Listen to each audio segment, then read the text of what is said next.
We're doing something that has never been done before. You see, on the Tech Certified podcast, we've had some of the biggest tech creators share some incredible stories. And today, on our Christmas special, we've put together the most incredible stories from our incredible guests. Some of these stories will shock you and leave you thinking, how did this happen? But you'll have to see for yourself. But before we get into it, definitely like and subscribe to the channel. Let's get right into our first story. And this story comes from our friend Day. Yes, Day Cyberwox, but today we call him the Grinch. Just listen to this.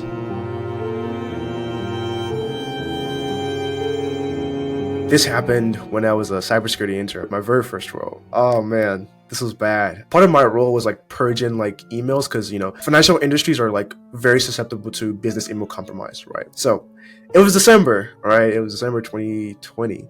And there was this email about Amazon gift card, for the whole company and all of that. And it was like a widespread email. I was like, oh, this kind of looks weird. Even the domain was weird. Like it wasn't from like a approved domain or like a company domain or anything. I was like, oh no, this is bad. This doesn't look good. And I didn't really go into deep analysis of it. Like typically when we do email analysis, we go into the header, like all of those details. I think I did that, but it just seemed kind of weird to me because it wasn't anything actually company approved or whatever the case is. So I was like, this is bad. So I purged all the emails from everybody's inbox, right? And then I get a call from my manager on Teams and it's like, hey, Dave, did you purge all the Amazon gift card emails from Exchange? And I was like, yeah. And I was like, oh no. That was the company end of the year gift card to all the employees. And now, I think it was the CIO or somebody was asking what the heck happened to that. I was like, oh my goodness, I ruined Christmas for everybody. I'm literally the Grinch, bro. I was like, bro, because the thing about Exchange is when you purge the emails, they're gone forever. I was like, I'm gonna get fired. This is crazy. If you're wondering what happened at the end of the story, then you're probably gonna have to watch the full video. I'm joking. I'll tell you guys what happened. Check this out. I didn't get fired. I didn't become the Grinch of Christmas because I think they found a way to send out those emails again. Okay, so I guess they didn't end up becoming the Grinch. This was such a hilarious story. And this came from a mistake that Day made at the very early stages of his career, when Day was simply an intern. But it is not only interns and juniors that make mistakes. Now here's a story from our friend UnixGuy about a mistake that he made. Just listen to this. I do have a story where I messed up big time. This was in my times as a full-time Unix professional. Big back-end servers, they have so many hard drives, and we have something called RAID. So RAID is when you have one hard drive, but we have another copy of the same hard drive, and it's we sync them together. So if one of them fail, the other one will take over. And there is RAID 10, RAID 0, RAID 1. And I remember I was going to this client. It was an airline company. It's a booking system for an airline. And I took a junior engineer with me. And I remember it was 1 p.m., 2 p.m., something. I haven't eaten all day.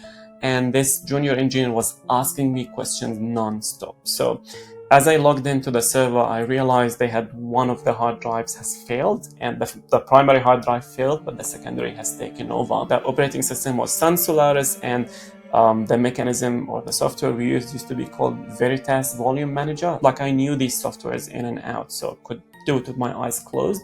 Now, some of those old Sun servers, the naming of the hard drive is really dodgy. I remember the name is this long. As he was asking me questions and I'm just running the commands really quick, so much that I wasn't even looking at the screen at some point, what I did is, RAID, we need to break it first, remove the old one, put a new disk, and then sync them.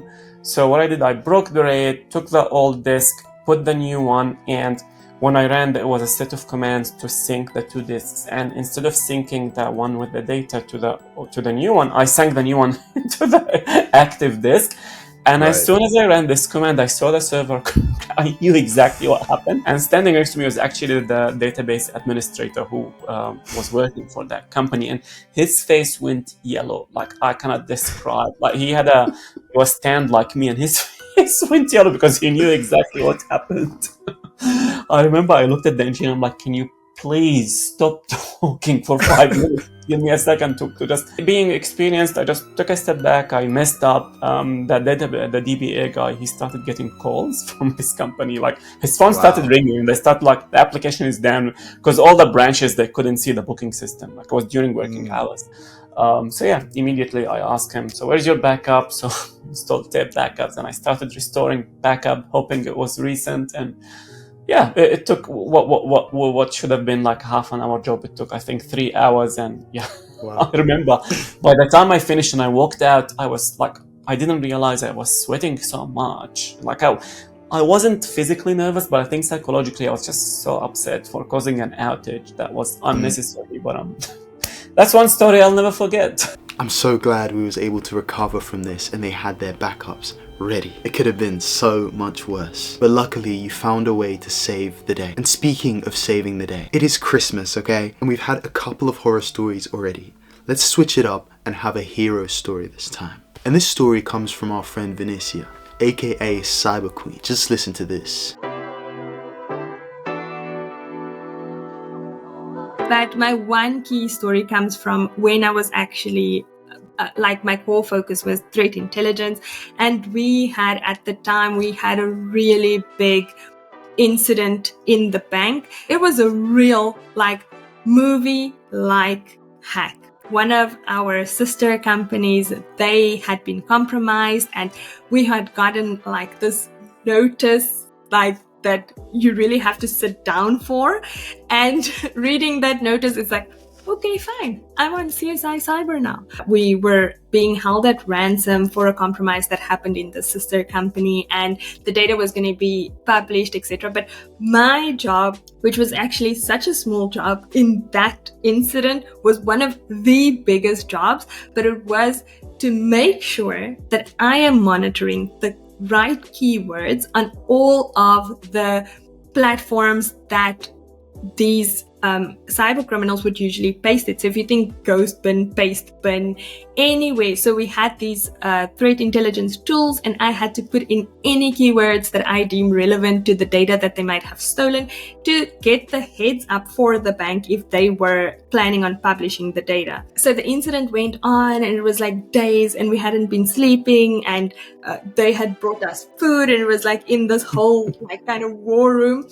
And finally, the CEO of the company, he went out to the media and he had acknowledged the breach. And when he did that, the cyber criminals actually had published the data. But my keywords were so good. We found it and had taken down the data within 5 minutes of the publishing of it.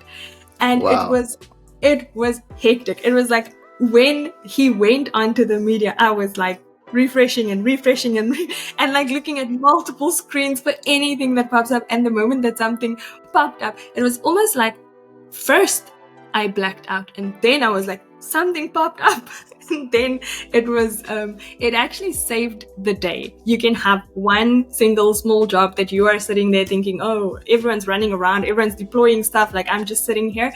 But that was a massive thing. And had I not done kind of the correct keywords in the 5 minutes that I was working on the thing, we would not have picked this up 5 minutes after they had published it. What a story. Super interesting. I love the story from Vinicia. But after spreading a little bit of Christmas cheer, it's time to get back to some of the horror stories you're here for. And let's listen to our friend Tech Toby as he shares one of the mistakes that he made early in his career. Just listen to this. In the very early days when I moved from desktop support to infrastructure engineering, I was in that junior phase of infrastructure. I got given this ticket one day. There was a shared drive that was found by the security department that wasn't secured, so this is just a normal file share on a Windows domain. Had no permissions on it at all, so anyone could go in and read, write to any of these files. And no one knew what it was, and it was a file share that was created in 2003. So it was even more alarming that it hasn't been noticed since 2003. And this was about 6 years ago when this happened. My job was to secure this. So nobody knew what it was. We sent out a ton of communication, asked people, and no one got back to us. So I was kind of instructed to just secure it, lock it down, create a group, and whoever shouts about it at the end of the day if they lose access to stuff. Turned out it was a file share that one of the main applications for the company was writing files to. Because I secured it, it knocked out the use of the application. So thousands of people couldn't use this one application. And the worst part about it is if you use Windows and you're trying to secure a file share on domain, you have to wait until it finishes. And there were so many files in there. So it took about 4 hours to secure. And then I had to unsecure it. So it took about 8 hours of downtime until the application was back up. And in my mind, like, I was really young at the time, and I was like, oh my god, I've just broken this. Like, I'm going to get fired. But thankfully, I had quite good management at the time, and the people in the tech department were very much adamant that this isn't really our fault. Someone should have done this years ago. So that was a bit more relieving. But that's a good point as well. Like, if there is a major incident and you cause it, there's always some form of rollback.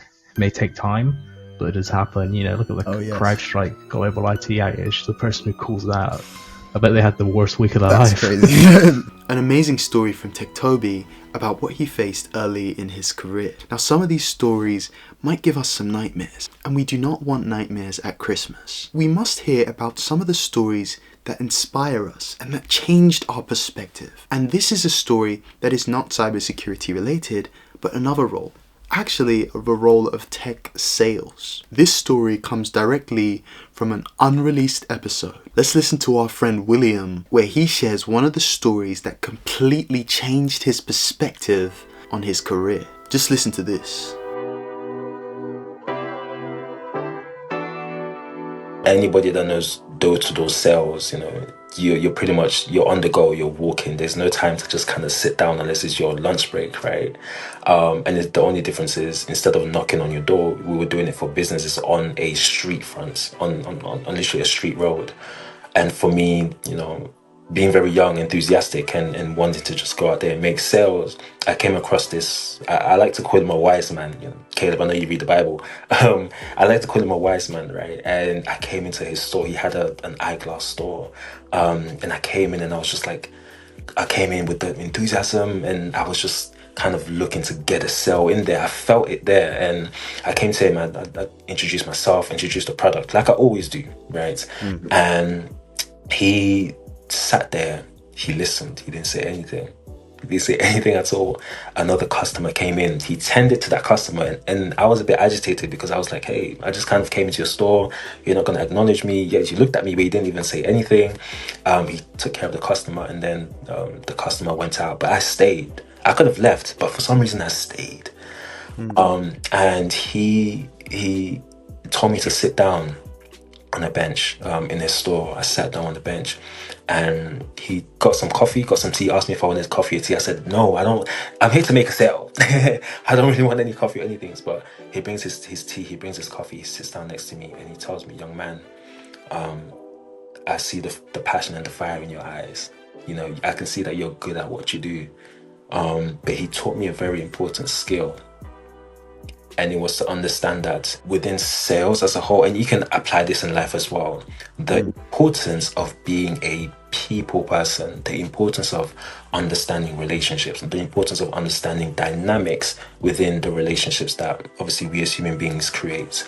And essentially, he went on to tell me his life story about the things that he experienced. I just literally sat there in amazement and was just listening to him. And this is why I call him a wise man, right? He transformed the way, the psychology and the thinking mindset that I had around sales. It's not about just always selling someone a product.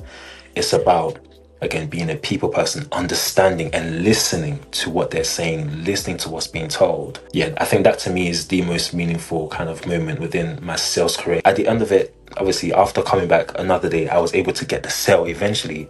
But from that point on, I changed my outlook and the thinking I had in regards to sales in general. So that's why I called him my wise man. That story was inspirational.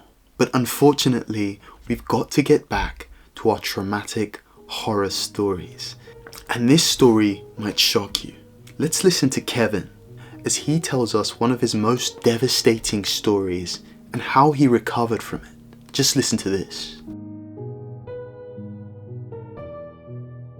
My last cybersecurity job, I got let go. They had layoffs in my job. I really couldn't do much. I literally woke up. I was trying to log into my computer, and I was able to log in, but then it got like a random email, and then I joined the call, and then they're like, oh yeah, your whole department has been eliminated. So like they eliminated everyone in our team. I really couldn't do much. It was like out of my control, right? I was like, oh shoot, I'm screwed right now. And I posted on LinkedIn that I was open for work, and I was out of work for a couple of months. The amount of people that reached out to me for a referral was insane. Like a lot of people reached out to me to like give me a reference. Oh yeah, Kev, yeah, you go apply for my job, go apply here. And even though I got the referrals, I still couldn't get a job. It was crazy. It was like I could not find a job at all. It was like going south. Everything was not working out for me. So it was like, all right, whatever. I can't really do much, right? And then I remember I got reached out by one of my buddies, one of my cybersecurity buddies, and he asked me if I wanted to go to Romania. It was super random. So he's like, oh, do you want to go to Romania and speak? You want to go to Romania to do a talk? I'm like, I don't have a job right now. And I did a talk with him. By the time I got out of that talk, I found a job. So I remember I was doing a talk at Romania, and we flew back, and I already had a job lined up for me on Monday morning. So wow, it's just like, I was struggling for a couple of months, I couldn't find a job. And people were like, how can Kev not find a job? He has a big following. The big following has nothing to do with it. They're like, you have all the followers in the world. If no one's hiring. Hey, what are you going to do, right? Kevin, that was a crazy story, and we hear so much about layoffs and how they affect people. We're so glad to see the way you bounced back and were able to get another role. And sometimes it's really hard to be laid off or accept layoffs when you haven't done anything wrong or made any mistakes. But speaking of mistakes, let's go to our friend Wali, who tells us how a tiny mistake caused each outage. Just listen to this.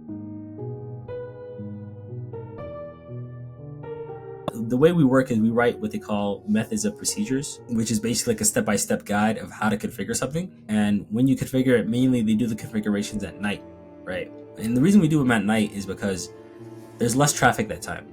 And if there's an outage, there's less people online at that time. What I did was, when I wrote out this method of procedure, I had one small mistake, a very, very small mistake. And like, it's almost hard to catch. And what that mistake was is, if you guys know what IPv6 address is, there's 128 subnets that you can have on that, right? And the smaller the subnet, the bigger the range of subnets within that. So the big mistake that I made was, if you want to do a point-to-point link on an IPv6 address, and you only want two IPs max on the two host IPs in one subnet, you would use a /127 address. But when I wrote the method of procedure, I dropped the 7, so it would become a /12. So you go from 2 hosts to basically 2 million hosts. So now any IP within that range, it becomes a duplicate IP. Whenever there's a duplicate IP on the network, especially with public IPs, it's just not going to work. There was a duplicate IP on that network, and in the morning, I get a text, say, or like a what they call you get pinged basically whenever there's like an outage, and it says, oh, there's an outage in this region. I was like, I worked on that. Let me check it out. And then like, oh, it's on that same device that I wrote the method of procedure. And I was like, man, what did I do? Because you always have that innate fear, like maybe I did something wrong. So it ended up causing an outage from a small mistake. And these methods of procedures can be long. It could be like a 5-6 page document of a step-by-step guide, and that caused a decent outage. And obviously that's the learning lesson, right? And during that time, obviously, you go through like a root cause analysis. You explain how this happened, how could this been prevented. And it was a learning lesson. This was like when I was kind of new to the industry, and my eyes weren't as like, I would say strong enough, or I didn't have hawk eyes at that time, because obviously the more you like look at configurations, the easier it is to notice things that are incorrect, right?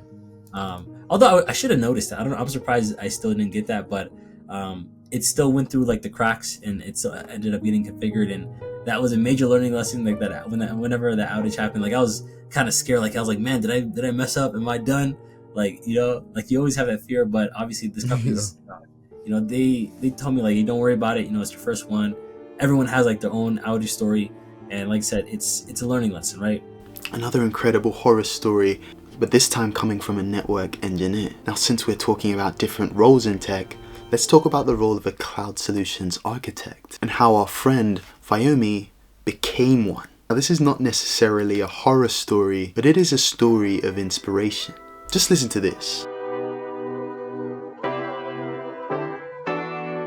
Me and a colleague are working on like a big project for the government. It's like a big migration project.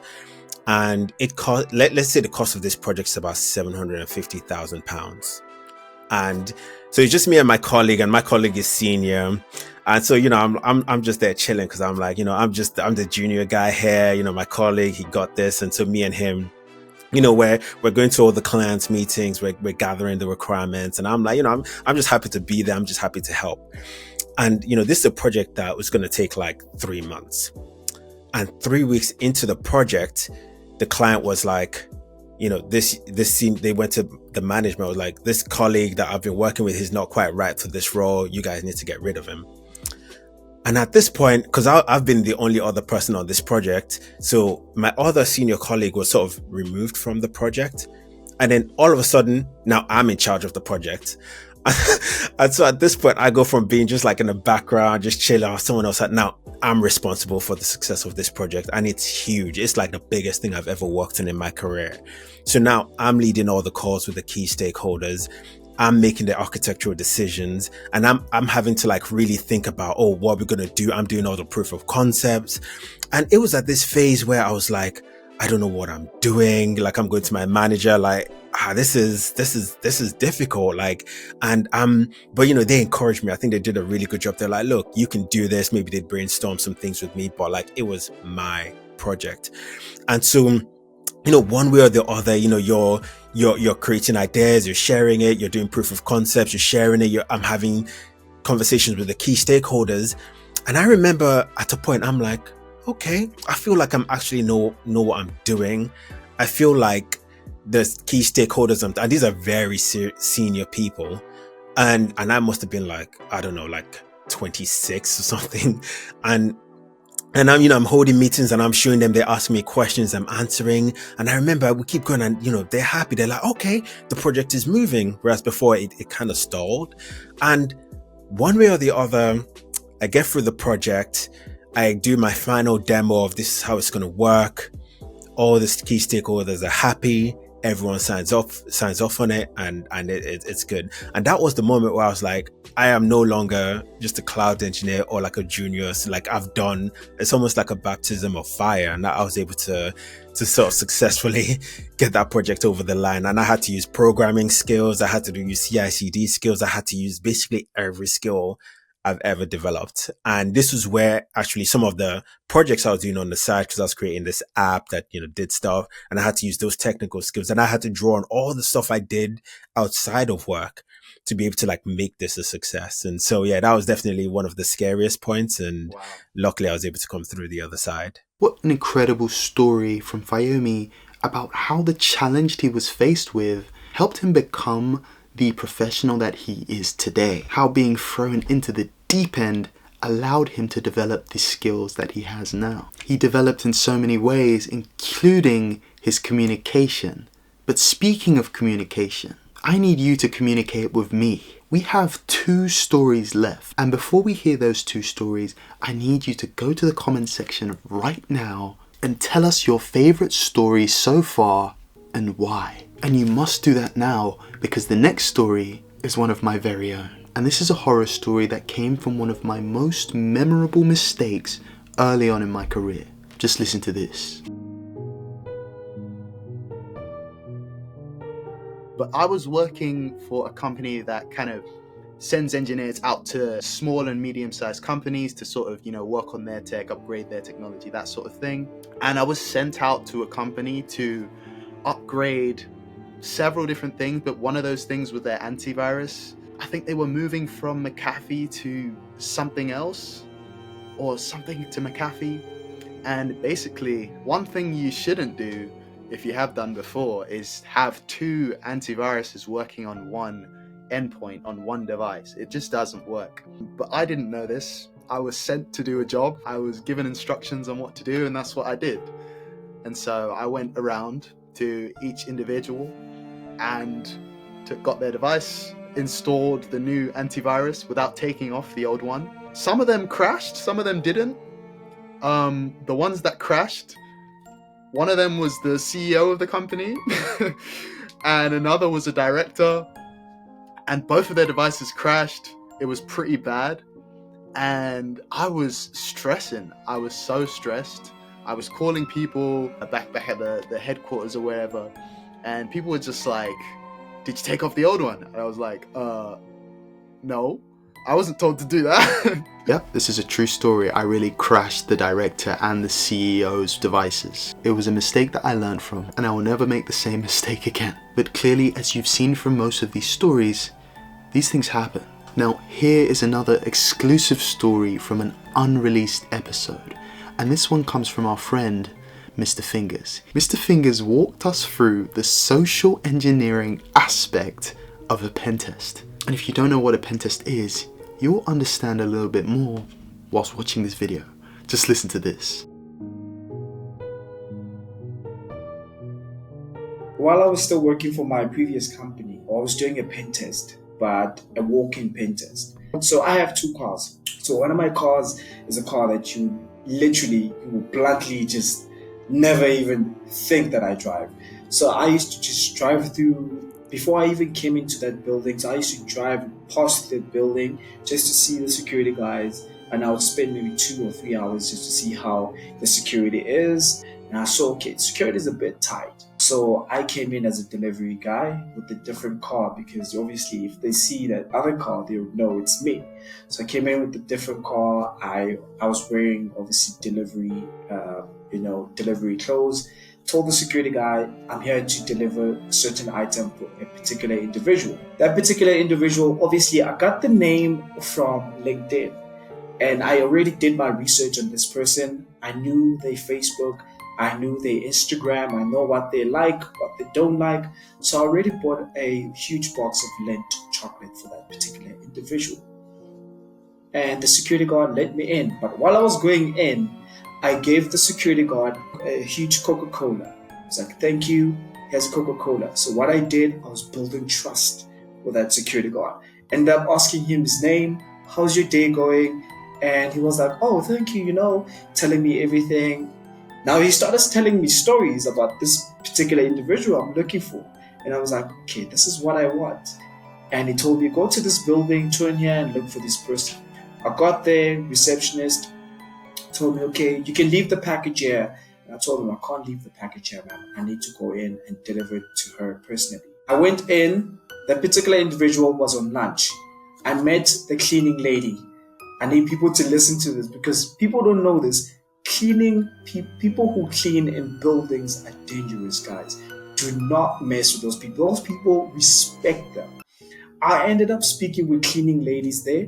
I had a conversation with them. I was like, hey, do you know where this particular individual sits? She told me, yes, she sits here. She goes to lunch at this time. She gets here at this time. She leaves at this time. And I was like, oh, this is the information I needed. Just sparking a conversation. And then I ended up obviously giving her again a thank you gift. I gave her a box of Lindt chocolates to that cleaning lady.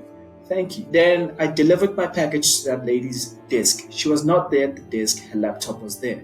I put in a small rubber ducky USB, plugged it in. I told that cleaning lady, hey, listen, there's a USB which I plugged in there. You know that lady's going to come back at the particular time. Before she comes back, make sure that you plug up that USB and keep it with you. I'll get it tomorrow. But I told her, if somebody else in the office leaves the desk, make sure that you plug it into each person's desk. She was like, perfect, don't worry. I'll see you tomorrow. And she asked me for a favor. She was like, hey, do you mind getting me food for tomorrow? I was like, perfect. Got there tomorrow, same thing. Delivery guy, friendly guy. Everybody loves me. Security guy now trusts me. He opens for me. Hey, do you have something for me? I was like, I've got a Coca-Cola for you. Gave him a Coca-Cola, walked in, receptionist, greeted. And I got in, spoke to the cleaning lady. The cleaning lady was like, the job is done. Do you have something for me? I gave her what she needed. And from there, she gave me my USB back, which was my rubber ducky. So I was able to infiltrate the environment and get all the information that I needed. I was able to call the guys in the office. I was like, guys, were you able to get in? The guys were like, we're in, we infiltrated, we took whatever we needed to take. And I think a week after we sat down with the CEO, we showed them the work. Like, okay, this is how we were able to do things because of A, B, C. And it was easy to infiltrate your environment because the cleaners were also not part of the training. Every single time you would train your users, but not train your cleaners. So you guys undermine the people which you think are low level. So we were able to use whatever information we can against you. So with that being said, again, people need to be very careful with that. Respect your cleaners because they know what time you do something, when do you go for lunch, and when do you leave. If you've come this far in this video, I need you to do two things. The first thing is to leave a comment down below saying your biggest horror story and how this happened. And the second thing is to click this playlist and watch some of the full podcasts of the stories that you've just watched. Go on, hurry up and click it. You know you want to watch some of the full episodes. Click this right here. Let's go.